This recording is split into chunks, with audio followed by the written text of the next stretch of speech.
নির্বাচনে সিলেটের ১২টি উপজেলায় ভোট গ্রহণের প্রস্তুতি শেষ করেছে প্রশাসন। প্রতিটি কেন্দ্রে পাঠানো হয়েছে নির্বাচনী সরঞ্জাম।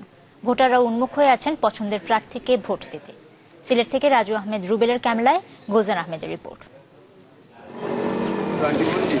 প্রথম দফায় সিলেটের গোলাপগঞ্জ, বিশ্বনাথ, কোম্পানিগঞ্জ, গোয়াইনঘাট, জৈন্তাপুর ও জকিগঞ্জে নির্বাচন হচ্ছে বুধবার।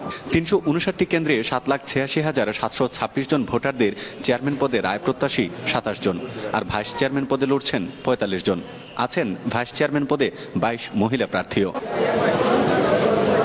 নির্বাচনকে সুষ্ঠুভাবে সম্পন্ন করতে ইতোমধ্যে সব প্রস্তুতি শেষ করেছে নির্বাচন অফিসগুলো। যেখানে প্রার্থীর এলাকা, প্রার্থীর প্রভাব বিস্তার করতে পারে এ ধরনের কিছু কিছু কেন্দ্র আমরা অধিক ঝুঁকিপূর্ণ মনে করছি। ঝুঁকিপূর্ণ হিসেবে সেগুলো আমরা স্পেশাল কেয়ার নিচ্ছি। প্রত্যেকটা ক্ষেত্রে নিরাপত্তা বাহিনী এখানে আমরা সংখ্যা বাড়িয়ে দিয়েছি এবং মোবাইল টিম, ইভেন আমাদের সেনাবাহিনী, বিজিবিকে আমাদের এই তালিকা দেওয়া হয়েছে, যারা যাতে এগুলো গুরুত্ব সহকারে এগুলো দেখে। ভোটকে কেন্দ্র করে আইন শৃঙ্খলা পরিস্থিতি স্বাভাবিক রাখতে চলছে প্রস্তুতি। ৫ স্তরের নিরাপত্তা ব্যবস্থা নিয়েছে পুলিশ। এছাড়াও মাঠে নেমেছে র্যাব, বিজিবি এবং সেনা সদস্যরা। ভোটার সংখ্যা, ভোট কেন্দ্রের দূরত্ব বা প্রিভিয়াস কিছু রেকর্ড, এটার উপর ডিপেন্ড করে আমরা এই ঝুঁকিপূর্ণ না, এটা গুরুত্বপূর্ণ এবং সাধারণ ভোটার কেন্দ্র হিসেবে ট্রিট করেছি।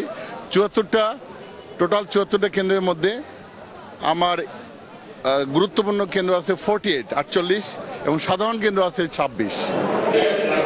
চতুর্থ উপজেলা নির্বাচনকে সুষ্ঠু এবং সুন্দরভাবে সম্পন্ন করতে এভাবেই জোর প্রস্তুতি চলছে নির্বাচন অফিসের। সেই সাথে প্রস্তুত রয়েছে আইন শৃঙ্খলা রক্ষাকারী বাহিনী। আর সকল দলের অংশগ্রহণ থাকায় এই অঞ্চলের ভোটার এবং প্রার্থীদের মধ্যে রয়েছে অনেক উৎসাহ এবং উদ্দীপনা। ভোট অঞ্চলের মানুষদের একটাই প্রত্যাশা, সুন্দর একটি নির্বাচন, এবং সেটি হবে প্রতিযোগিতামূলক। গুলজার আহমেদ, চ্যানেল 24, সিলেট।